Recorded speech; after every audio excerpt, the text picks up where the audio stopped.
सच्ची यारी हो तो क्या होता है। सच्ची यारी अल्लाह तबारक व तआला के साथ लगानी चाहिए, क्योंकि वह अल्लाह तबारक व तआला की ज़ात ही है जो इंसान को तन्हा नहीं छोड़ती। कहते हैं कि माँ बच्चों को बहुत ज़्यादा प्यार करती है, लेकिन अल्लाह तबारक व तआला अपने बंदे को 70 माँओं से ज़्यादा प्यार करता है। सच्ची यारी हो तो क्या होता है। मैं आपको एक वाक़या सुनाती हूँ कि एक दफ़ा एक औरत मेरे पीरो मुर्शिद हज़रत शेख अब्दुल कादिर जिलानी रहमतुल्लाह अलैह की बारगाह में आई और कहा कि अब्दुल कादिर जिलानी, मेरे पास बेटा नहीं है, मुझे बेटा चाहिए। आप अल्लाह तबारक व तआला की बारगाह में दुआ करें कि अल्लाह तबारक व तआला मुझे बेटे से नवाजे। तो गुस्से पाक ने दुआ की, अल्लाह से फरमाया कि या अल्लाह इसे बेटा दे। तो अल्लाह तबारक व तआला ने फरमाया कि अब्दुल कादिर इसकी किस्मत में बेटा नहीं है। गौस ने फरमाया कि अब तू 2 बेटे दे। तो रब ने फरमाया कि ऐ मेरे प्यारे गौस, इसकी किस्मत में एक बेटा नहीं तो तू 2 की बात करता है। गौस ने फिर फरमाया कि कहा 3 दे अब। रब ने फरमाया एक नहीं तू 3 की बात करता है। फिर गौस ने कहा कि 4 दे अब। रब ने फिर फरमाया कि एक नहीं तू 4 की बात करता है। गौस ने कहा कि 5 दे अब। रब ने फरमाया इसकी किस्मत में एक भी नहीं और तू 5 की बात करता है। ये करते करते मेरे मुर्शिद पाक ने 11 बेटों का सवाल कर दिया। अल्लाह तबारक व तआला ने फरमाया कि मेरे प्यारे गौस, इसकी किस्मत में तो एक भी बेटा नहीं और तूने 11 बेटों का सवाल कर दिया। अब्दुल कादिर, इसकी किस्मत में एक भी बेटा नहीं तो 11 बेटे मैं कैसे दे दूँ। तो हज़रत गौसे आज़म रहमतुल्लाह अलैह फरमाने लगे कि या अल्लाह सोनिया, तेरे लिए क्या मुश्किल है। कि या अल्लाह सोनिया, तेरे लिए तो कोई भी काम मुश्किल नहीं। कि या अल्लाह सोनिया, अगर तू कुन फरमा दे तो हर काम हो जाता है, तेरे लिए क्या मुश्किल है। अगर इसकी तकदीर में बेटा होता तो क्या ये औरत मेरे पास आती। अगर इसकी तकदीर में एक भी बेटा होता तो ये मेरे पास फिर क्यों आती। इतना कहना था कि रब ने फरमाया कि अब्दुल कादिर जा, मैंने इसे 11 बेटे अता कर दिए। कि देखे ऐसी होती है यारी। यारी होती है तो इस तरीके से लाज रखी जाती है। कि देखे अल्लाह तबारक व तआला ने फरमाया था कि इस औरत की किस्मत में बेटा नहीं, लेकिन मेरे गौसे पाक मेरे पीरो मुर्शिद सवाल पे सवाल करते गए।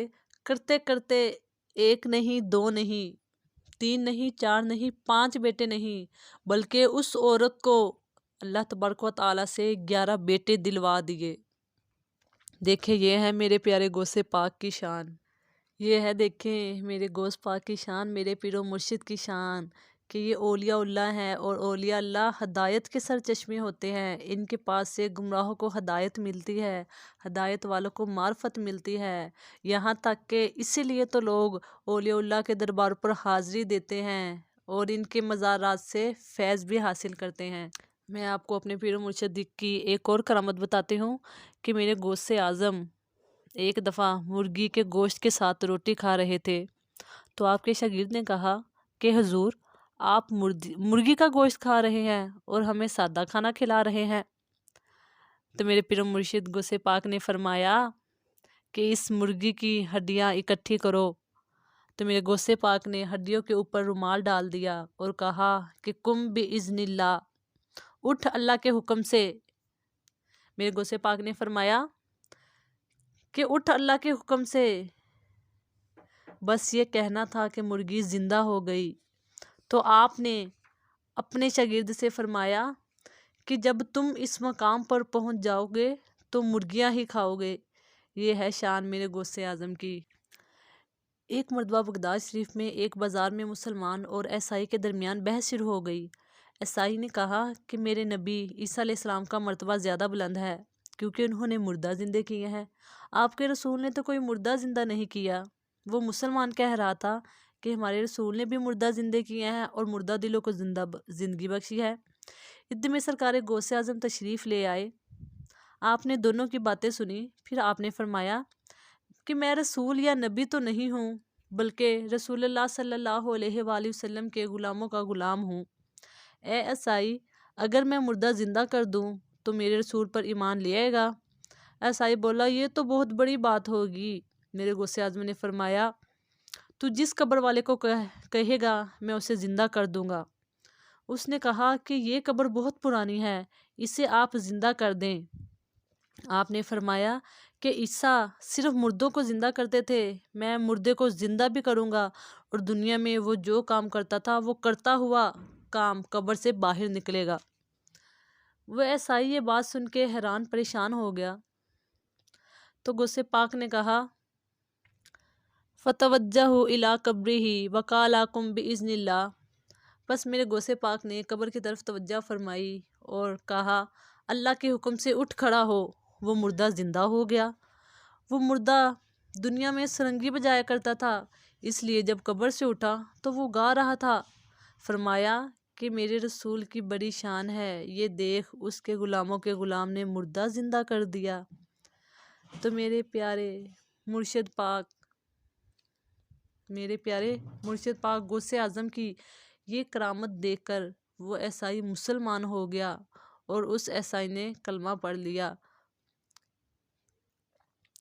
کہ دیکھے ذرا غور کرے، ولی اللہ کو یہ مرتبہ ایسے ہی گھر بیٹھے نہیں ملتا، بلکہ ولی وہ ہوتا ہے جو فنا فی رسول ہو جائے، جو سرکار کی ہر سنت پر عمل پیرا ہو، جو دن رات اللہ تعالیٰ کی یاد سے زبان کو تر رکھے، درود شریف کی کثرت کرے، اور رات کو جب ساری دنیا چین کی نیند سو رہی ہو تو وہ اللہ تعالیٰ کی بارگاہ میں دستے بدستہ کھڑا ہو کر کبھی قیام کرے، کبھی رکوع کرے، کبھی سجدے میں اشک باری کرے، سچ کی راہوں پر چلے، جھوٹ کے قریب نہ ہو، جسے خواب میں سرکار دو عالم صلی اللہ علیہ وآلہ وسلم کی زیارت ہو۔